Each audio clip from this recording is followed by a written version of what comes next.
Aniya na ang mga dagkong balita karong adlaw sa One Mindanao. Pipila ka mga lumad nga dayo gikan sa laing lugar nga nagapamasko sa Davao City, gipang rescue sa otoridad aron mapapauli sa ilang probinsya. Fireworks display, mipalya, ug duha mismo nang buto duol sa mga taong mitambong sa usa ka panagtapok sa Oroquieta City, Misamis Occidental. Duha ka security guards gipamusil sa riding in tandem suspect sa Taguluan, Misamis Oriental.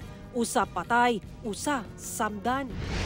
Pipila ka nagunang dalan sa downtown Davao, pasirad-an karong Domingo alang sa parada sa Pasko Fiesta 2024. Ug Sofronio Vasquez, pinakaunang Filipino ug Asian nga midaog sa The Voice USA. Ito ang GMA Regional TV 1 Mindanao. Mayong hapon Mindanao, ako si Sara Hilomen Velasco. Ubay-ubay ka mga lumad ang milungsong na sa Davao City aron mangayo og pinaskuhan. Apan ang maong mga lumad gikan sa mga kasikbit nga probinsya. Atong saro ng detalye ini pinaagi ni Argil Relator live. Argil. Sara ko sa mga lumadla nga mismo taga Davao City, di nila kinahanglan nga muwaba sa downtown Davao. Sanglit ang Davao City LGU na mismo nagahatod sa mga grocery packs ngadto silang mismong mga lugar isip pamasko sa Davao City government. Apan karon man gud dunay mga lumad no nga gikan sa makasikbit nga mga probinsya o lugar no nga moadto sa Davao City. Busa ang Davao City Police Office, ingon man ang Davao City Disaster o Davao City Social Welfare and Development Office ang nagakasa og operasyon aron sila ma-rescue o pauli sa ilahang mga lugar. Sa matag maagian nga balay, pamaskuhan matud pa ni ining mga lumad nga among nakita sa kadalanan. Gikan pa kuno sila og Valencia City sa Bukidnon. Nidayo matud pa sila sa Davao City aron mangayo og pinaskuhan. Nay good mi. Paulay nagtrabaho. Tira naglingaw-lingaw sa Davao. Tag kwarta. Sa usa ka gym sa barangay 5A, Bangkirohan, Davao City, 5 ka pamilyang lumadsab nga taga San Fernando, Bukidnon ang temporaryong nagtiner dinhi sanglit mamasko sab. Niadtong December 5 pa kuno sila naabot sa syudad. Dito sa Bukid, sir, ama dito kay panginabit dito sama sir mo nang naglusimit di syudad na dili po may manginabit dito sa syudad po kay kami talaga sabi may kalawson dito sa syudad. Hinoon, giadtuan na matud pa sila sa mga personahe sa CSWDO o giabisuhan nga makigkoordinar ang maong ahensya sa ilang LGU aron makuha sila og sakyanan pauli sa ilang lugar. Sumala sa mga lumad. Og nauntay mukuwas amo diri muli unta ni. Kay kaming mga kuan taga side sa bukid nun dili mi pareha sa kanang uban bitaw nga magpakubol. Kaya ang amo og kuan nimo. Sa niaging gabii, 43 ka mga lumad gikan sa Kitaw-Taw, Bukidnon ang gisundo og sakyanan sa ilang LGU. Kinihuman nakigkoordinar ang Kalinan Police Station ug Davao CSWDO sa Bukidnon LGU. Sumala sa kapulisan, wala na yung mga lumad nga taga Davao City nga nagababa tungod ginahatda na sila og grocery packs isip pinaskuhan gikan sa Davao City LGU. Ang problema karon ang kadtong mga lumad nga gikan sa mga kasikbit nga probinsya. Naatay mga rescue operations ana ang ginahimo, sir. Kagahapon lang yung adlaw nga murag daghan-daghan ang nabalik sa may Kitaw-Taw, Bukidnon kay gikuha gyud nila diri og kanang sakyanan, sir, no, ang ilahang mga tao pabalik sa ilahang lugar.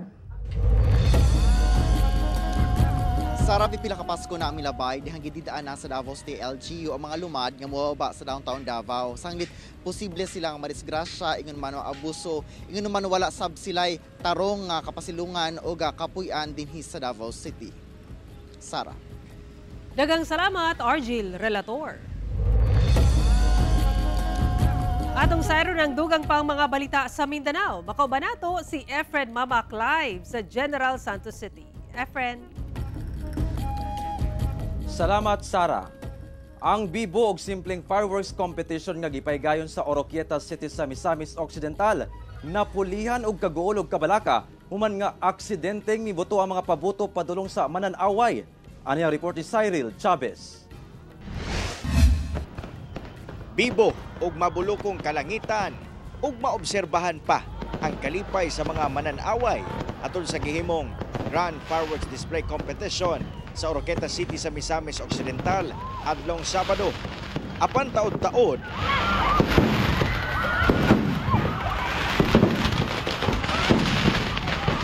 nagdinaganay ang mga tawo nga nananaw sa mong fireworks display competition.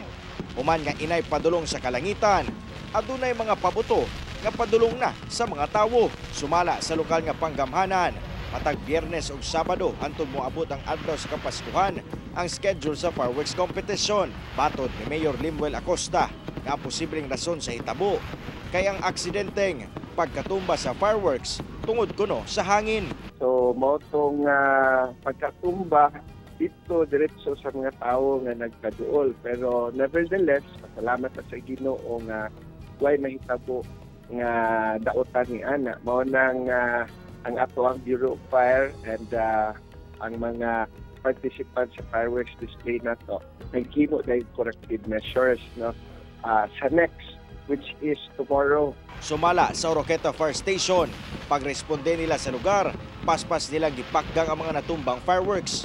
Giklaro sa BFP nga una pa man ang kompetisyon, nag-inspeksyon na sila sa setup sa mga participants ug mipasar kini. Busa tungod sa hitabo, mas istrikto na nila ang pagtanaw sa safety measures aron dili na kini masubli pa. Posible nagay mga kuan nga mga sakyanan mo dito madamay gid ba. Mo spark lang gamay kasi may mga siyempre mo-create mo sa kuan mo di maka-initiate og ignition. Gipaniguro sa LGU, sanglit magpadayon pa ang kompetisyon nga sigurohon masunod ang ilang mga lakang aron dili na masubli pa ang aksidente. Anything can happen in such an activity. Ay maski igno na to nga atay safety measures sa fireworks, pwede din mo butog, pinitanan, di mo work ang system or unsa. Di kahinanglan ang mga tao layo yun sa atong mga fireworks. No? Cyril Chavez, One Mindanao. Duha ka security guards sa Taguluan, Misamis Oriental ang gipamusil sa riding in tandem suspects. Saron tang dugang detalye sa live report ni James Paulo Yap. James?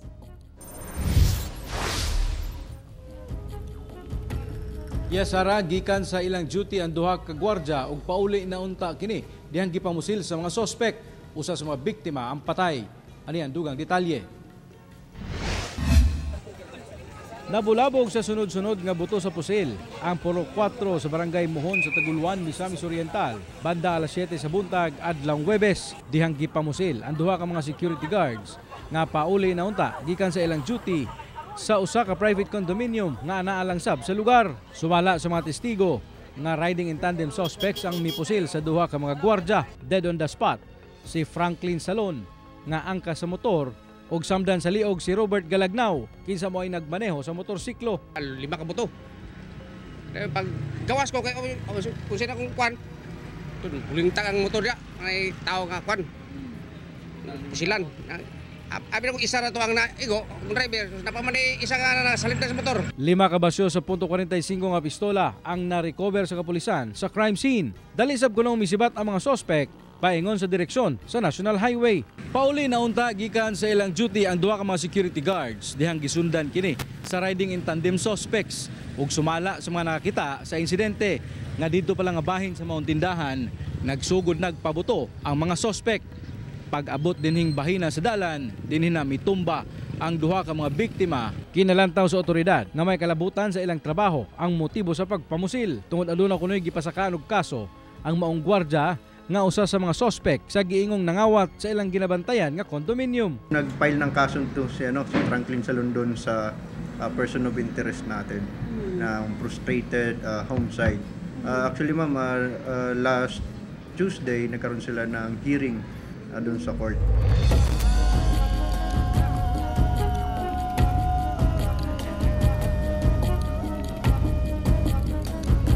Sara, sa karon luwas na kuno sa makuyaw nga kahimtang ang driver sa motorsiklo samtang nagpadayon pa ang hot pursuit operation sa kapulisan aron nga madakpan gilayon ang suspect. Sara? Daghang salamat, James Paulo Yap. Ipila ka lugar sa Tagum City, Davao del Norte ang gibaha epekto sa nasinating kusog nga ulan. Ana sa 131 ka magbanay ang apektado sa baha. Ang dugang detalye sa report ni John D. Esteban. Uda ko kay baha, oh! Isa may magdako may ngunaan ni, ginoo ko. Paspas misaka ang tubig sa Purok 2A, Barangay Magdum, Tagum City, Davao del Norte. Kagahapon sa hapon, human ang kusog nga bunok sa ulan. May perwisyo sa mga residente ang tagadughan nga baha. Migamit na sila og balsa aron nga makahikling sa luwas nga lugar, ilabi pa nga naay mga bata. Kining highway pa City Hall sa Apukon gibaha sab. Naingon nga manigdagat.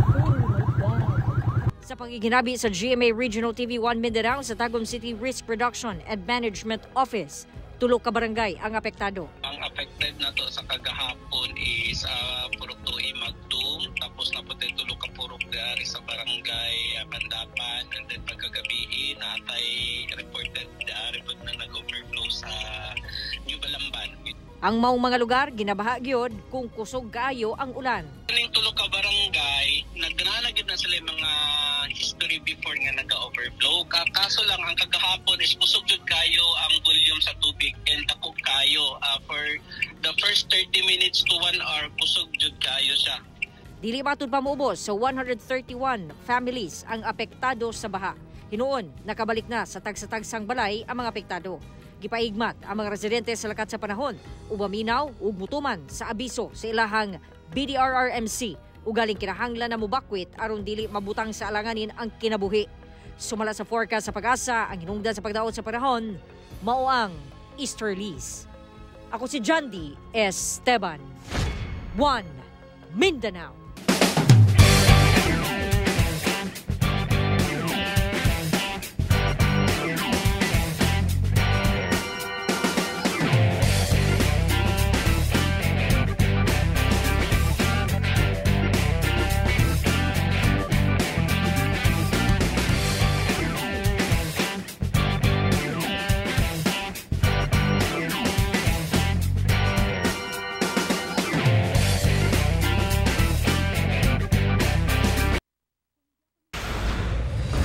Ito ang GMA Regional TV 1 Mindanao. Angol ang Lady Guard sa usa ka establishmento sa Cagayan de Oro City human gidunggab sa makadaghang higayon sa iyang kanhi live-in partner. Suspect padayong gipangita sa otoridad. Ano ang report ni Cyril Chavez? Nakahiagom og di moubos sa 11 ka mga samad dinunggaban ang usa ka Lady Guard sa usa ka pribadong establishmento sa Barangay Lapasan, Cagayan de Oro City. Ang insidente nahitabo pasado alas 7 sa gabi adlawng Martes. May gawa sa investigasyon sa kapulisan nga suspect ang 47 anyos nga lalaking kanhi live-in partner sa biktima. Una pa kuno nahitabo ang krimen, kalit diabot ang suspect sa lugar kung asa nag-duty ang biktima. Nagkalalis matud pa silang duha, hantod nga kalit adunay gispray ang suspect sa nawong sa biktima o gidunggab-dunggab. Kining babae nga kini atong biktima makigbulag or nagbulag na ni sila na wala pay formal nga kuan, pero ang lalaki dili mo sugot nga magbulag silang duha. Diyang nabantayan sa mga tawo dool sa lugar ang hitabo, daling gidala ang biktima sa ospital. Human sa hitabo, gilayong misibat ang suspitsado o gani sa impormasyon sa kapulisan, mibalik pa kini sa iyang boarding house dayon misibat. Rason nga wala na kini maabti pa sa mga operatiba. Karon nagpadayon ng ilang pagpangita sa suspitsado. Rason nga aduna sila panawagan ngadto sa suspect. Kung asa man ka karon, imong gibuhat yo dili gid maayo, unta tukdukon kasi mong konsensya manggaling ang Ginoo ray may bawo sa imuha ug nakakuan manggaling makakita ka karon sa kuan. Surrender lang. Sa ulahing update sa kapulisan, luwas na sa Makuyaw nga kahimtang ang biktima. Ginapaabot na lamang nila nga makaadto kini sa police station ug makaduso og kaso batok suspect. Gawa sa kasong frustrated homicide, mag-atubang sab og kasong paglapas sa RA 9262 o Violence Against Women and Children Act ang suspect. Kauban si Jaybert Pairat, Cyril Chavez. 1 Mindanao. Tulo ang patay samtang miabot na sa 12 ang ipatambalan sa ospital sa nahitabong mass electrocution sa diyang nasangit sa usa ka live wire ang gina-set up nga camping tent atol sa gipaygayong Boy Scout Jamboree sa Zamboanga City. Ani ang dugang detalye. Gilayong gidala sa ospital kining pipila ka mga Boy Scout dihang nakuryentihan samtang nag-set up og camping tent atol sa pagpahigayon sa 2024 Council Scout Jamboree sa Climaco Freedom Park Pasunangka kaganinang buntag. Sa tala sa Zamboanga City Medical Center, miabot sa 15 ang mga Boy Scout participant ang nakuryentihan. Sa maong ihap, 12 niini ang nakaangkon og electrical burn, hinuon ana-ana matud pa sa maayong kahimtang. Apan ang tulo niini kinsa puros mga lalaki ug menor de edad, gideklarang dead on arrival na sa ospital. Matud pa sa ZZDRRMO, ang maong insidente nahitabo diyang gitabangan og balhin sa laing lugar sa pipila ka mga Boy Scout ang usa ka tent sa diyang nasangit sa live wire sa kuryente ang tubo sa maong tent. Hinungdan nga nakuryentihan ang mga biktima. Sa karon gikan sila sa lokal nga kagamhanan ang maong aktibidad hangtod December 15. Ang maong aktibidad ang salmutan unta sa 2,000 ka mga Boy Scout participants nga naggikan sa laing-laing eskwelahan sa syudad. Sa karon nagpaygayon pa og investigasyon ng mga otoridad sa syudad kalabot sa insidente. Efren Mamak, 1 Mindanao. Halos 2 ka semana na ang power outage sa Siargao Island ug Bukas Grande Island sa Surigao del Norte. Hinuon section sa submarine cable nga naguba na identify na sa Siarelco. Ani ang report ni John D. Esteban. Usa sa nagunang problema sa Siargao Island karon tungod sa power outage ang mainom nga tubig. Ang mga water stations manggod nila nagdepende sa kuryente. 11 kaadlaw na nga way kuryente sa isla. December 1 nagsugod ang problema. Adlang Huwebes, December 12, nakahatag na ang DSWD og 8,018 nga 10-liter bottled water sa lungsod sa General Luna. Ginaproseso pa sa karon sa provincial government ang generator sets alang sa 134 barangay nga apektado. Kuhaon ang budget sa 26 million pesos nga quick response fund. Plano sab daw sa provincial government nga magtukod og water treatment facility. So a bigger treatment facility that can treat deep well. Even the mainland Surigao City, kulang pa kami sa water sources kasi yung geographical location namin, walang dams, walang ganyan na mga system. Isa siguro sa pwede natin i-explore is, getting treatment facilities on the barangay level. We are trying also to do that, na at least yung 7 pages reverse osmosis maging available sa at the barangay level. Sa gihatag nga update sa Siarelco, laumang karong adlaw mahawas ang section sa submarine cable nga naay problema base sa fault locator equipment aron masugdan ang pag-ayo niini. Ang provincial government nag-issue og executive order nga nagmugna og SEDAC kun Surigao del Norte Energy Development Advisory Council. Looking at long-term solutions right now, the provincial government is exploring collaboration with national line agencies. The governor just released the executive order creating the Surigao del Norte Energy Development Advisory Council called the SEDAC. Matagal-tagal na tong plano, o DEP pa lang to, nakikita naman yung problem, yung fluctuations pa lang, problema na siya. Ang SEDAC mao'y mangitag malungtaron nga solusyon sa problema sa kuryente sa mga isla sa Siargao ug Bukas Grande. Usa sa tahas niini ang pagplano sa pagpatuman sa mga solusyon, mo-evaluate sa mga pulisa ug mo-rekomenda og mga estratehiya aron matubag ang panginahanglan sa kuryente. Hinuon na 16 megawatts nga generator sets ang laumang musupply og kuryente sa Siargao. Ako si John D. Esteban, 1 Mindanao.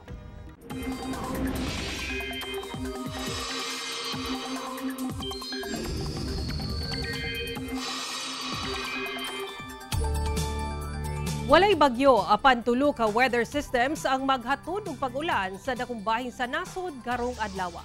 Lakip dinhi ang northeast monsoon, shear line ug intertropical convergence zone o ITCZ. Ang shear line ug ITCZ ang bagang panganod human magsugat ang init ug bugnaw nga hangin. Sa Mindanao, base sa datos sa Metro Weather, taas ang tsansa sa ulan sa Sulu Archipelago, Zamboanga Peninsula, Caraga, Davao Region ug Soxargen. Kini epekto sa ITCZ nga naa karon sa isla sa Mindanao. Patay ang usa ka 45 anyos nga lalaking rider human na highball sa Davao City Coastal Road ang gimaneho niining motorsiklo. Sa inisyal nga investigasyon, una ang aksidente gikas sa gikan sa punta dumalag sa Davao City Coastal Road ang motorsiklo nga gimaneho sa biktima padulong unta sa Talomo Semento nga direksyon Miyerkules sa Udto. Apan pag-abot niini sa Talomo Bridge, naigo sa motor ang konkretong gutter sa kalsada. Ang resulta, nawad-an siya og kontrol. Nalabay ug nabunal ang rider kilid sa kalsada. Gisulayan pa og dala sa ospital ang biktima nga giilang si Joven de la Peña nga 45 anyos apan gideklara kining dead on arrival.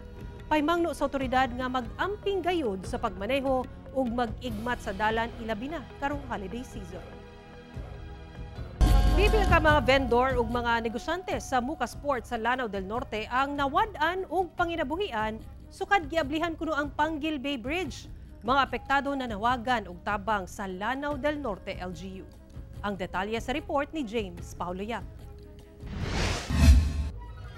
Sa pipila ka mga katuigan, nahimong agianan sa mga residente, ingon man mga bisita nga mosulod og gawas sa probinsya sa Lanao del Norte ug Misamis Occidental ang Muka Sport sa munisipyo sa Kulambugan, Lanao del Norte. Gani usa kini sa pinakabisi nga pantalan sa Region 10. Kaniadto sayo sa buntag pa lang, taas na ang linya sa mga sakyanan nga mosakay sa Roro patabok sa syudad sa Osamis sa Misamis Occidental. Karon daw ghost town na kini. Pipila ka mga negosyo sab ang nagsarado tungod sa kamingaw na sa mga pantalan.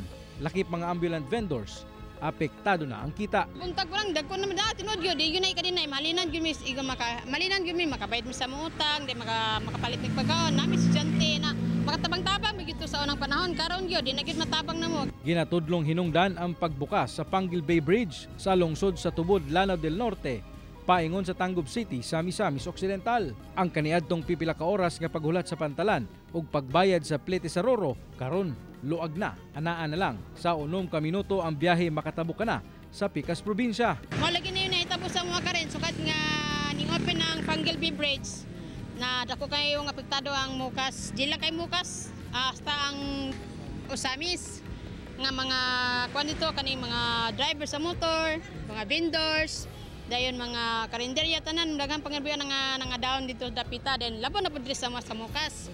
Dako jud kagnuan. Sa karon padayon kuno ang profiling sa Provincial Social Welfare Development Office kon PSWDO.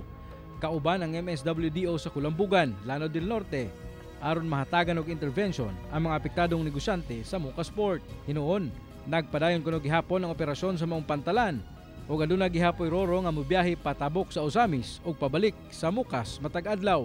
Kauban si Makoy Sempron, James Paulo Yap, One Mindanao. Ito ang GMA Regional TV 1 Mindanao. Usa ka Pinoy ang midaog sa The Voice USA Season 26 nga si Sofronio Vasquez. Si Sofronio ang first ever Filipino ug Asian nga midaog sa The Voice USA franchise. Siya sab ang first winner gikan sa first ever team ni Coach Michael Bublé. Ang teammate ni Sofronio nga si Shy Roberts ang runner-up. Throughout the season, daghan ang nahingangha sa abilidad ni Sofronio sa pagkanta. Gitawag siyang 4-chair turner sa blind auditions hangtod sa finals. Gani gitawag siyang the Filipino Phenom sa iyang The Voice journey. Una kini miabot sa The Voice, nahimong semi-finalist si Sofronio sa tawag ng tanghalan sa It's Showtime. Mao nga ang iyang It's Showtime family sobrang proud sa kadaugan ini.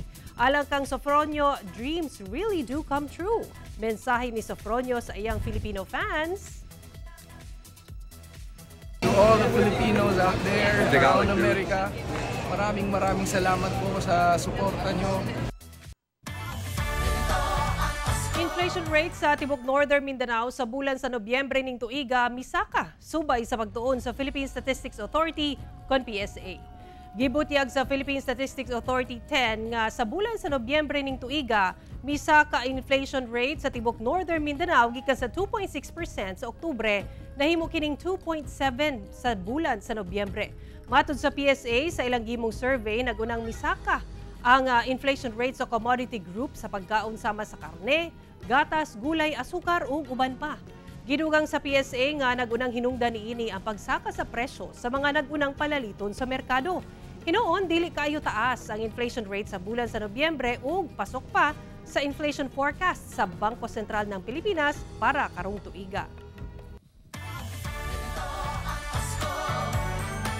Gikalingawan sa mga residente ug turista ang mga nindot nga Christmas display sa provincial capital sa Agusan del Norte dihang gipasiga na.